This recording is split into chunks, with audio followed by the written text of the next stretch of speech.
그러므로 다윗이 그곳을 떠나 아둘람 굴로 도망하매 그의 형제와 아버지의 온 집이 듣고 그리로 내려가서 그에게 이르렀고 환난당한 모든 자와 빚진 모든 자와 마음이 원통한 자가 다 그에게로 모였고 그는 그들의 우두머리가 되었는데 그와 함께한 자가 400명 가량이었더라.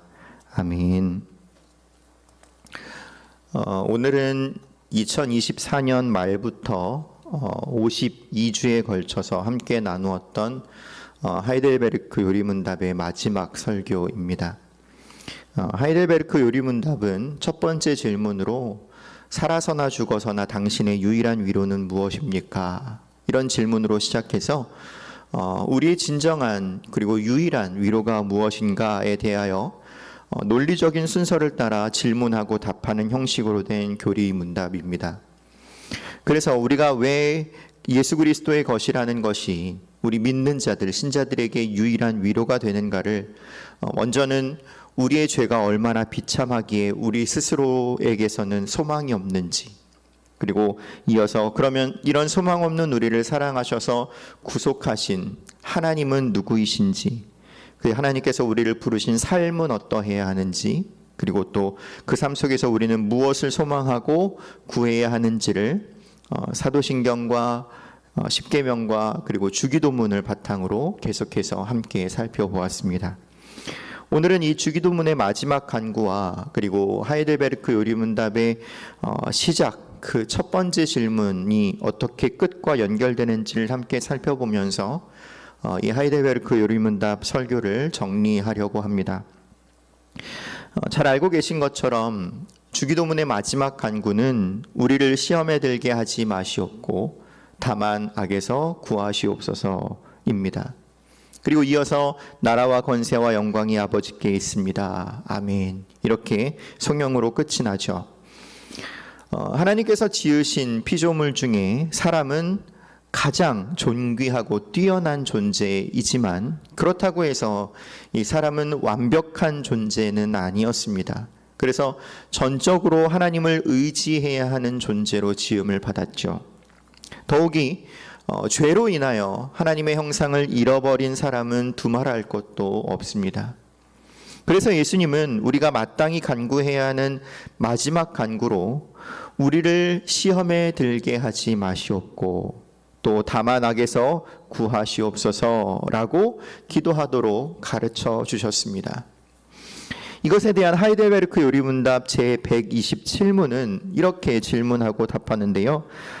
제가 한번 질문을 읽으면 여러분 답을 한번 천천히 읽어주시면 감사하겠습니다. 127문입니다. 여섯 번째 간구는 무엇입니까? 우리를 시험에 들지 말게 하옵시며 다만 악에서 구하시옵소서로 이러한 간구입니다. 우리 자신만으로는 너무나 연약하여 우리는 한순간도 스스로 설 수 없사오며 우리의 불구대천의 원수인 마귀와 세상과 우리의 육신은 끊임없이 우리를 공격하나이다. 그러하므로 주의 성령의 힘으로 우리를 친히 붙드시고 강하게 하셔서 우리가 이 영적 전쟁에서 패하여 거꾸러지지 않고 마침내 완전한 승리를 얻을 때까지 우리의 원수에 대해 항상 굳세게 대항하게 하시옵소서.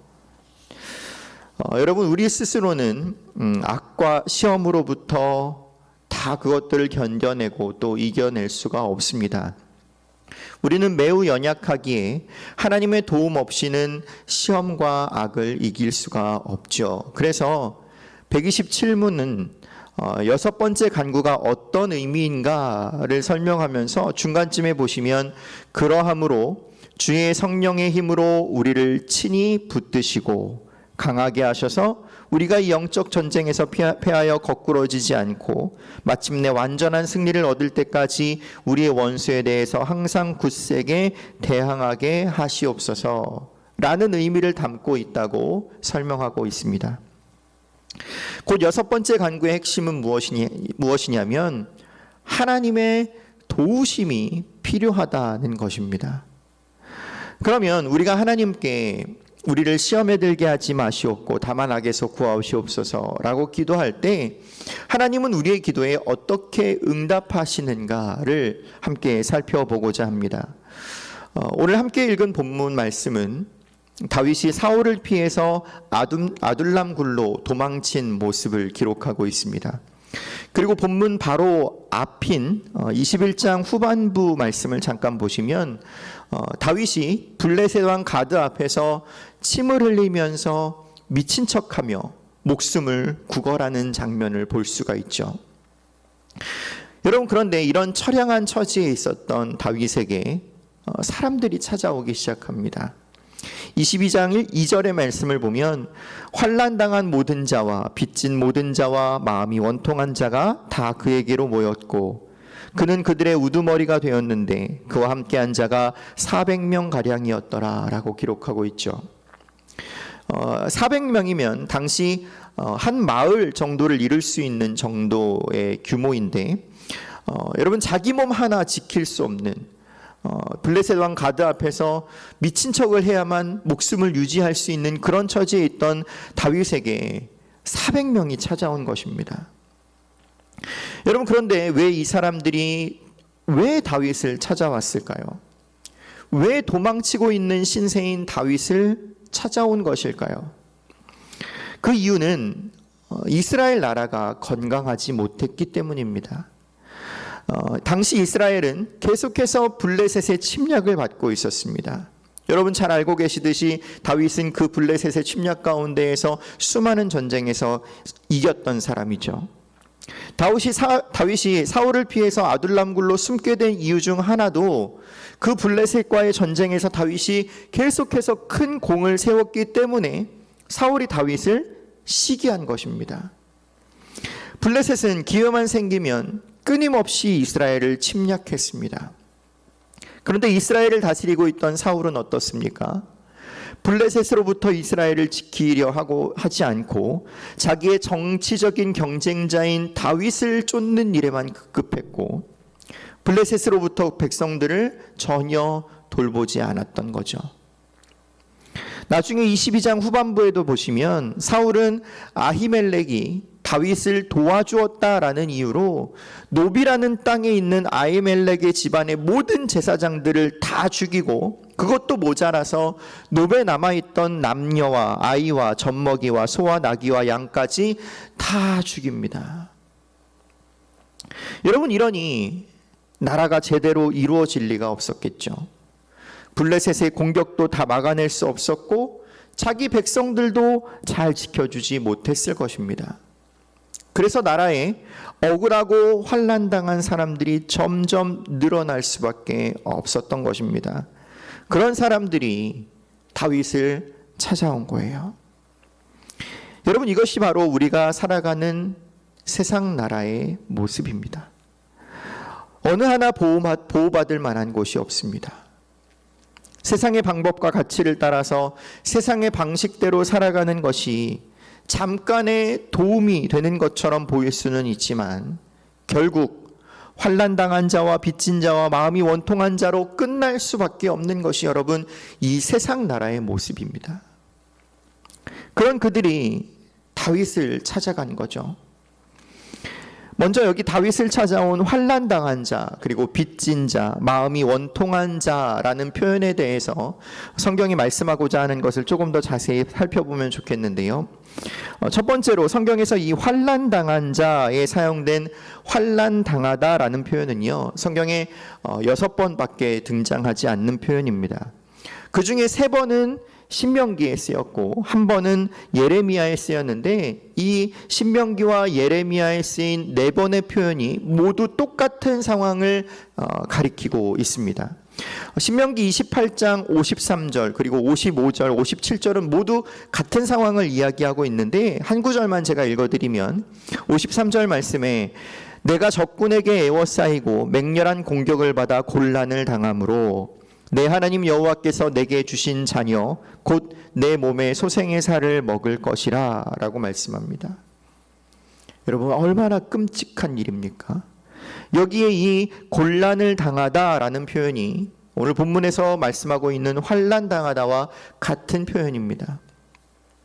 예레미야 말씀도 한번 보시면 예레미야 19장 9절 말씀에 그들이 그들의 원수와 그들의 생명을 찾는 자에게 둘러싸여 곤경에 빠질 때에 내가 그들이 그들의 아들의 살, 딸의 살을 먹게 하고 또 각기 친구의 살을 먹게 하리라 하셨다 하고, 여기서도 곤경에 빠졌다라는 표현으로 오늘 본문에 이 환난 당하다라는 표현이 사용되고 있습니다.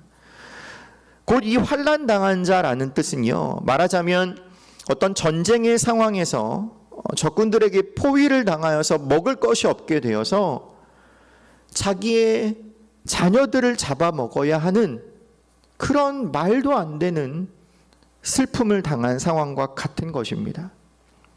성경에 등장하는 6번의 표현 중에 4번이 이렇게 사용되었다라는 것은 정말 놀라운 일이죠. 그러니까 이 다윗을 찾아온 환난 당한 자들은 우리가 흔히 말하는 요즘 나 너무 힘든 일이 있었어 라고 말하는 정도가 아니라 우리가 상상할 수 없는 극심한 고통과 같은 그런 고통을 당한 자들이 찾아왔다라는 말입니다. 두 번째로 빚진 자들인데요. 지금 이 시대도 약자들이 제대로 된 보호를 받지 못하는 시대이기는 하지만 고대에는 지금보다 훨씬 더 많은 약자들이 보호를 받지 못했습니다. 특히 돈에 관하여서 세금이나 또는 이자를 통해서 많은 고통을 당했는데 지금과는 비교할 수 없는 어떤 고리의 이자들을 적용하는 일들이 많았다고 합니다. 여기에 다윗을 찾아온 빚진 자들은 그런 사람들이었습니다. 느헤미야에 보면 이와 똑같은 단어가 사용되는 한 표현을 보면 느헤미야 5장 7절 말씀에 깊이 생각하고 귀족들과 민장들을 꾸짖어 그들에게 이르기를 너희가 각기 형제에게 높은 이자를 취하는도다 하고 해서 이 이자라는 표현이 빚진 자에 사용된 단어의 어근과 같은 단어입니다. 그러니까 여기 이 빚진 자들은요, 극도로 높은 이자로 인하여서 삶을 더 이상 유지할 수 없는 사람들, 그래서 도망할 수밖에 없는 사람들이 다윗에게 찾아왔다라는 것입니다. 마지막으로 마음이 원통한 자라는 표현에서 이 마음은요, 일반적인 사람이 가지는 어떤 감정과 의지를 나타낼 때 사용하는 그런 일반적인 마음이 아닌 다른 단어가 사용되었는데 그 단어가 무엇이냐면 여러분 한 번쯤 들어보셨을 네페쉬라는 단어입니다. 이 네페쉬라는 단어는 전인, 몸과 영혼을 통칭하는 모든 전적인 사람의 어떠함을 나타내는 단어입니다. 전인적으로 고통에 처해 있는 사람들을 말하고 있는 거죠. 마음이 답답하고 원통한 정도가 아니라 총체적인 고통을 온몸으로 경험하고 있는 사람들이라는 뜻입니다. 세 부류 다 엄청난 고통 가운데 스스로 견딜 수 없어서 어쩔 수 없이 다윗을 찾아온 사람들이라는 말이죠. 바로 이런 사람들이 아둘람 굴에 숨어있던 다윗에게 몰려들었습니다. 여러분, 그러면 다윗은 어떤 처지였습니까? 다윗은 지금 사울에게 쫓기고 있는 처지입니다. 여러분, 이것은 단지 사울과 다윗의 어떤 개인적인 문제가 아니라 사울에게 있어서 이 다윗은 사울 왕권의 완전한 대적이었다라는 것을 말해주고 있는 것입니다. 다윗은 이미 벌써 기름 부음을 받았지만 왕위를 물려받기는커녕 왕의 원수가 되었고 블레셋 가드왕 앞에서 미친 척을 해야만 목숨을 유지할 수 있을 정도로 낮아져 있었습니다. 성경은 이렇게 극단적인 소망 없는 자리로 내려갔음을 다윗을 통해 보여주고 있는데, 다윗을 이렇게 소개하고 있는 이유는요, 바로 다윗 스스로가 곧 환난당한 자, 빚진 자, 마음이 애통한 자와 같아졌다라는 것을 말씀하고자 하는 것입니다. 다윗은 환난당한 자, 빚진 자, 마음이 애통한 자들의 우두머리가 되었습니다. 여러분, 우두머리가 되었다라는 것은 어떤 표현입니까? 그들과 똑같은 것들을 공유하고 있다라는 뜻입니다. 그들의 우두머리가 되었을 때 다윗은 힘이 세고 돈이 많고 군사와 무기를 많이 가진 그런 우두머리가 아니었습니다. 오히려 그들의 고통을 이해하고 그들의 처지와 그들과 같은 처지에 있었던 사람이었다라는 거죠. 다윗은 그들이 찾아왔을 때 자기 혼자 스스로도 감당해낼 수 없는 너무나 힘든 상황이었습니다. 그런데 왜 그 400명을 받아들였습니까? 누구보다 그들의 마음을 이해하고 있었기 때문입니다. 자기가 그런 자들과 같은 자들이었기 때문이죠. 그런 연약한 자들을 전혀 받아들일 수 없는 상황이었지만 성령 하나님께서 다윗에게 소중한 마음을 주셔서 그들을 다 받아들일 수 있게 해 주십니다. 그러면서 하나님 나라의 왕은 어떠해야 하는지를 지금 이 다윗을 통해서 보여주고자 하셨던 거죠. 여러분, 이것이 이스라엘의 구원자, 하나님 나라의 백성들의 구원자가 자기 백성의 구원자가 되는 방식입니다. 그래서 우리를 시험에 들게 하지 마시옵고 다만 악에서 구하시옵소서라고 기도할 때, 여러분, 우리는요 그 모든 악을 친히 담당하신 예수님을 바라보아야 합니다. 그 어떤 고통이라 할지라도, 그 어떤 어려움이라 할지라도 우리가 당한 그 모든 고통을 먼저 친히 당하신 우리 주님의 그 사랑에서 우리를 끊을 수 있는 것은 없기에 우리는 마지막 간구를 하나님 앞에 드리면서 그 십자가에서 달리신 예수 그리스도를 바라보아야 하는 거죠. 여러분, 오늘 본문에서 다윗이 그 오실 예수 그리스도를 예표하는 그림을 보여주었다면, 여러분 실제로 이 땅에 오신 예수님이 찾아가신 사람들을 한번 보면 어떨까요? 예수님이 누구를 찾아가셨습니까? 귀신 들린 자들, 나병 환자들, 걷지 못하는 자들, 보지 못하는 자들, 말 못하는 자들, 세리와 부정한 여인과 이방인과 사람 대접받지 못하는 어린아이들을 찾아가셨습니다.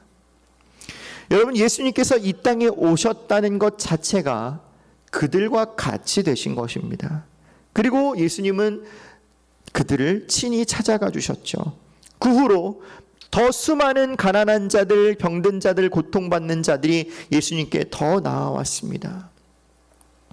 여러분, 예수님께서 이 땅에 오신 이유가 무엇입니까? 마태복음 8장 14절부터 17절 말씀을 보면 이사야서 말씀을 인용하여서 이렇게 말씀합니다.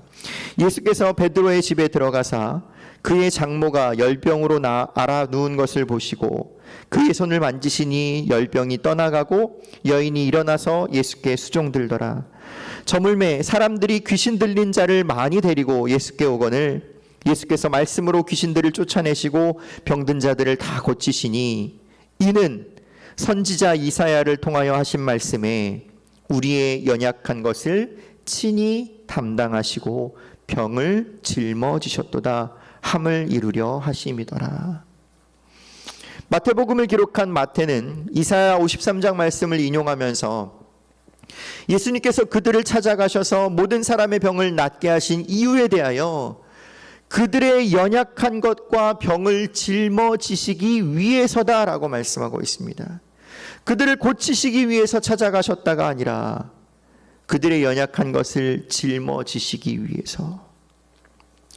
여러분, 우리 주님께서 우리의 연약한 것과 병을 대신 짊어지시기 위해서 모든 고통과 환난 가운데 우리를 지키시기 위해서 이 땅에 오셨습니다. 그런 예수님께 우리를 시험에 들게 하지 마시옵고 다만 악에서 구하시옵소서 라고 기도할 때, 여러분, 우리 주님께서 우리의 기도를 들으시겠습니까? 듣지 않으시겠습니까? 당연히 들으시죠. 여러분, 그렇다면 우리의 연약한 것을 짊어지신 우리 주님께서 우리를 어떻게 시험과 악으로부터 구하실 수 있는 것일까요? 우리 시편 말씀을 한번 보면 시편 34편 19절과 20절에 이렇게 말씀합니다. 우리 같이 한번 읽어보겠습니다. 의인은 고난이 많으나 여호와께서 그의 모든 고난에서 건지시도다. 그의 모든 뼈를 보호하시며 그 중에서 하나도 꺾이지 아니하도다 라고 말씀합니다. 여러분 잘 알고 계신 대로 여기 의인의 뼈를 보호하시며 꺾이지 않게 하신다라는 표현은 예수님께서 십자가에 달리셨을 때 군사들이 예수님께서 이미 죽은 것을 보고 예수님의 다리뼈를 꺾지 않았다라는 것으로 성취된 말씀입니다.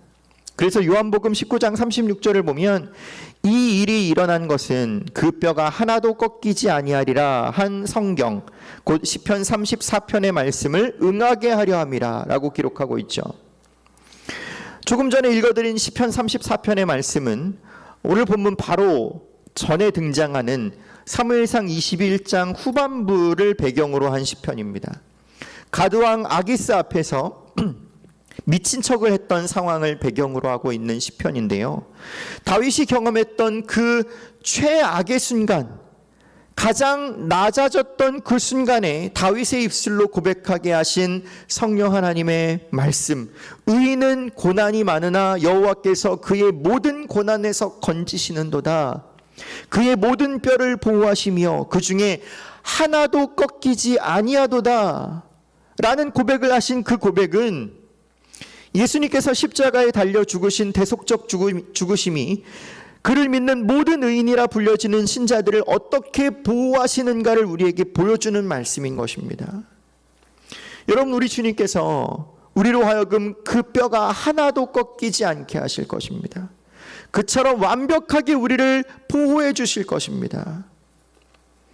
여러분, 이것이 우리가 마지막 간구인, 주기도의 마지막 간구인 우리를 악에서 구하시옵고 시험에 들지 말게 하시옵소서라고 기도해야 할 이유입니다. 여러분, 이 기도를 마땅히 하나님 앞에 날마다 드리실 수 있으면 좋겠습니다. 마지막으로 또 한 가지, 오늘 본문에서 이 다윗을 찾아간 자들이 누구인가를 다시 한번 생각해 보면 좋을 것 같은데요. 여러분, 그들은 환난당한 자, 빚진 자, 그리고 마음이 원통한 자들이었습니다. 여러분, 자연스럽게 연관되는 다른 본문들이 있으시겠죠. 예수님께서 산 위에서 제자들을 가르치실 때 복이 있도다 라고 하신 말씀에 등장하는 사람들과 같은 자들입니다. 예수님은 심령이 가난한 자는, 애통하는 자는, 온유한 자는, 의에 줄이고 목마른 자는, 긍휼히 여기는 자는, 마음이 청결한 자는, 화평하게 하는 자는, 의를 위하여 박해를 받는 자는 복이 있나니 천국이 그들의 것임이라 이렇게 말씀하셨습니다. 성경은 여기에서는 이렇게 말하고 저기에서는 저렇게 말하는 것처럼 다르게 말씀하지 않습니다. 우리가 어떤 상황에 처해 있든지 주의 은혜를 바라고 소망하며 하나님, 우리로서는 소망이 없습니다. 주님의 긍휼과 은혜가 필요합니다. 주님의 도우심과 통치와 다스림과 인도가 필요합니다 라고 주님 앞에 간구할 때 우리를 시험에 들게 하지 마시옵고 다만 악에서 구하시옵소서라고 기도할 때 우리의 모든 약함을 아시는 주님께서 그 가난한 마음 가운데 복을 허락하셔서 우리를 모든 환난과 시험으로부터 지켜주실 줄 믿습니다. 더 나아가서 우리 교회가, 우리 송파제일교회가 그런 교회, 복 있는 교회가 되면 좋겠습니다. 여러분, 어떻게 하면 복이 있는 교회가 될 수 있습니까? 심령이 가난하고 애통하며 의에 줄이고 긍휼의 마음을 가진 교회가 되면 됩니다. 교회는 신자들의 모임이고 결국 우리 각자가, 우리 개개인이 먼저 복 있는 자가 되고, 여러분, 그 가난한 마음을 서로에게 적용하고 그리고 세상에 흘려보내줄 수 있는 교회가 될 수 있다면 여러분, 우리 송파제일교회는 진정한 복 있는 교회가 될 줄 믿습니다. 하이델베르크 요리분답은 첫 번째 질문으로 이렇게 질문하며 시작했습니다. 오늘 이 말씀을 기억하면서, 오늘 우리에게 주신 이 본문 말씀을 기억하면서 우리 첫 번째 질문의 답을 함께 읽고 설교를 마치면 좋겠습니다. 제가 질문하면 여러분 천천히 우리 답변을 한번 말씀을 생각하면서 읽어주시면 좋겠습니다. 살아서나 죽어서나 당신의 유일한 위로는 무엇입니까? 살아서나 죽어서나 나는 나의 것이 아니요 몸도 영혼도 나의 신실한 구주 예수 그리스도의 것입니다. 그리스도께서는 그의 보혈로 나의 모든 죄값을 완전히 치르고 나를 마귀의 모든 권세에서 해방하셨습니다. 또한 하늘에 계신 나의 아버지의 뜻이 아니면 머리털 하나도 땅에 떨어지지 않도록 나를 보호하시며 참으로 모든 것이 합력하여 나의 구원을 이루도록 하십니다. 그러하므로 그의 성령으로 그분은 나에게 영생을 확인시켜 주시고 이제부터는 마음을 다하여 즐거이 그리고 신속히 그를 위해 살도록 하십니다. 아멘. 여러분, 이것이 마지막 간구를 주님께 드려야 할 이유이고, 그리고 그 간구가 우리의 유일한 위로와 소망이 되는 이유입니다. 그 복을 풍성하게 누리시는 우리 송파제일교회 모든 성도님들 되시기를 간절히 바라고 소망합니다.